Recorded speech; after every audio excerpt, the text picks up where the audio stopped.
안녕하세요. 대치동 논술혁명 박기호 선생님입니다. 수리논술 김성주 선생입니다. 자, 이제 수리논술 하시는 김성주 선생님과 함께 자연계열 논술에 대해서 알아볼 건데요. 내신 반영 비율에 대해서 우리 실체를 한번 밝혀보는 시간입니다. 우리 이제 인문계 같은 경우는요, 그 입시 현장에서 학교생들이 이런 말씀을 하셨나 봐요. 학생들한테, 야, 우리 학교에서는 논술 붙는 경우가 없어. 이런 말들도 하고요. 내신 등급이 야, 너 4등급, 5등급이라서 논술 붙을 수 없어. 이런 말들도 들었다고 학생들이 그렇게 이야기합니다.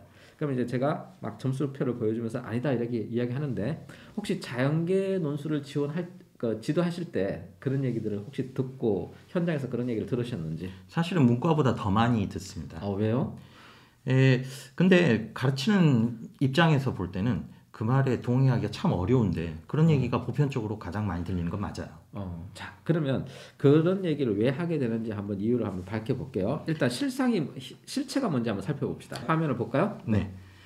대학에서 나온 입시 요강을 보면 각 대학별로 예를 들어서 홍익대의 경우에는 논술 점수가 900점 그리고 내신 점수가 100점으로 이렇게 정해져 있습니다. 그리고 이제 논술이 90%, 그 다음에 교과가 10%예요. 그리고 이제 홍익대 같은 경우에는 이제 교과 점수 10% 반영하니까 그렇게 반영 비율이 그렇게 크진 않아요. 네. 그런데 4등급, 5등급 그런데 홍익대 같은 경우 보통 이제 합격자 평균이 한 4등급대 초반입니다. 맞습니다. 네. 그럼 이제 이게 합격자 평균이니까 5등급, 6등급 학생들도 합격했을 수 있습니다. 그죠? 그렇죠. 커트라인은 훨씬 낮으니까. 네. 그러면 그 4등급, 5등급 애들한테 지원하지 말라고 하는 경우 왜 그런지 한번 이야기를 해볼까요? 일단 대학에서 내신 등급에 의해서 차감하는 점수가 있는데 표를 보다시피 100점으로 기준을 했을 때 이렇게 2등급이 99, 3등급이 97 이런 식으로 나와 있어요. 하지만 학교마다 이게 비율이 다르니까 이걸 논술 점수하고 비교해서 아예 바꿔 쓰게 되면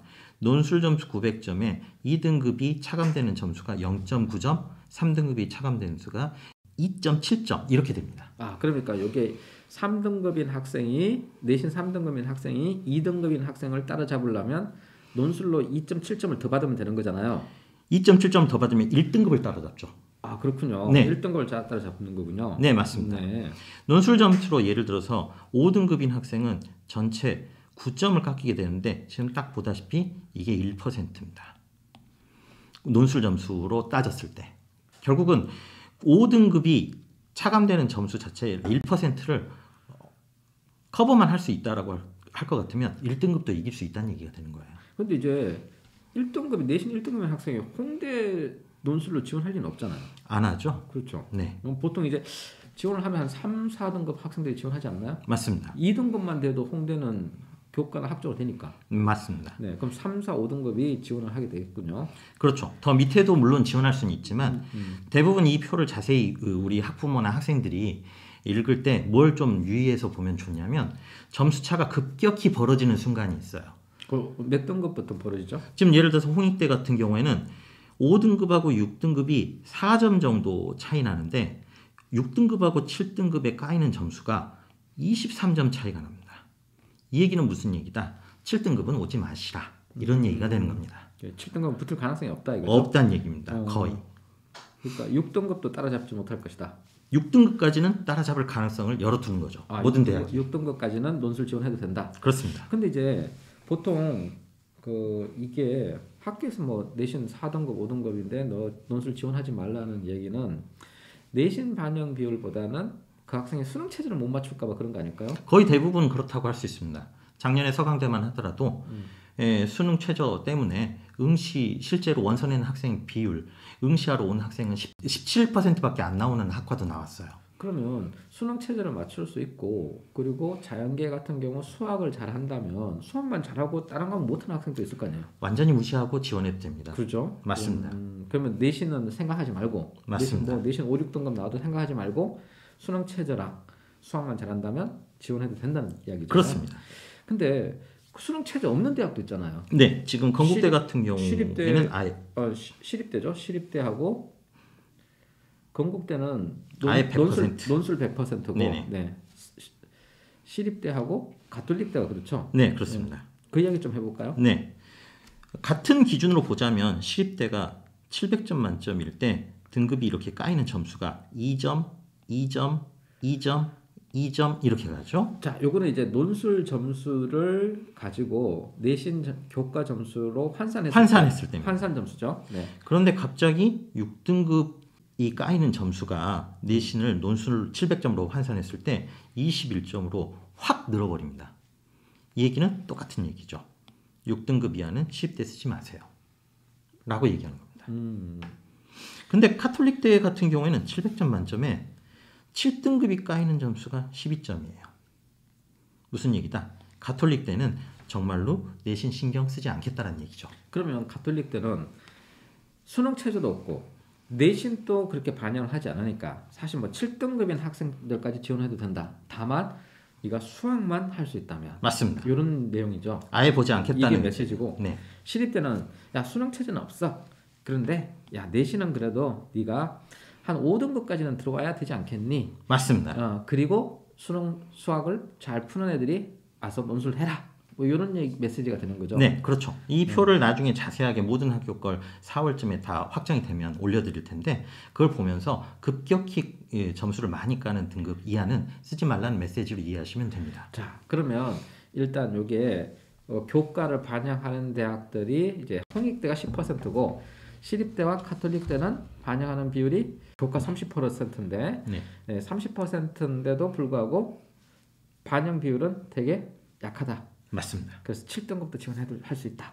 얼마든지 이런 된다. 메시지죠. 네. 그래서 입시 요강을 잘 들여다보고 또 이렇게 대학에서 보내는 시그널은 그러니까 신호가 있죠. 신호는 야, 네 지원해도 돼, 지원하지 마 이런 신호들은 입시 요강에 있다. 뭐 이런, 잘 살펴보면 충분히 이해할 수 있다. 네. 그래서 이제 그걸 학교 선생님들하고 상담하는 것도 굉장히 중요하지만 논술 강사들하고 상담해보는 게 필요하죠. 네. 학교 선생님들은 데이터가 자기 학교에서 진학한 학생들의 데이터를 가지고 얘기하다 보니까 진학자가 없으면 무조건 안 된다라고 생각하시는 경향이 좀 있어요. 아, 이게 지금 영상 학교 선생님들이 굉장히 많이 보고 있습니다. 그래서 이제 좀 봐주셨으면 좋겠어요. 이런 거 올려드리면 네. 참고해 주셨으면.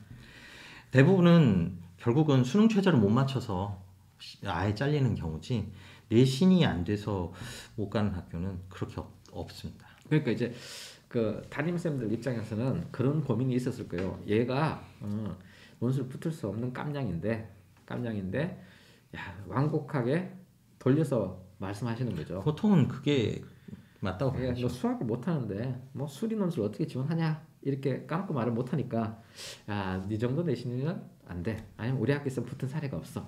이렇게 말씀하시는 거 아닐까요? 그런 경우는 되게 많죠. 네.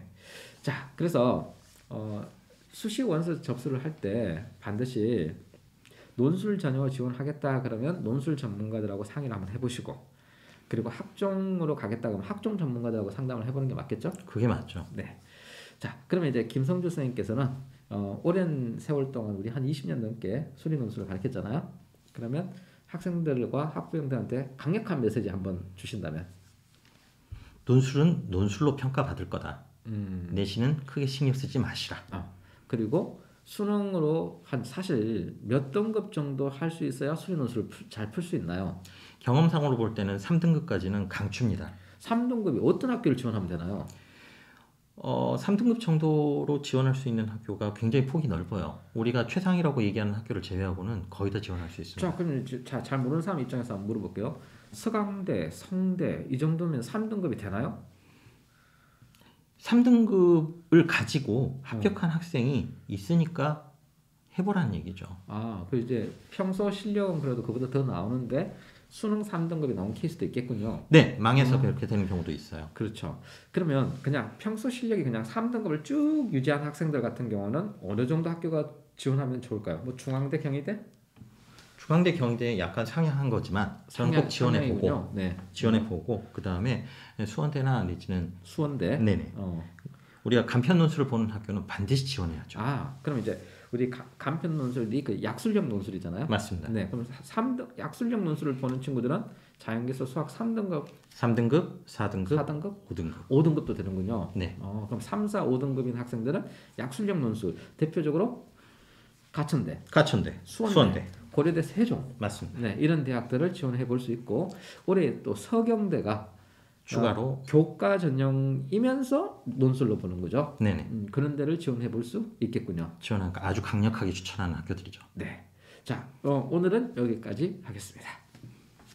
감사합니다.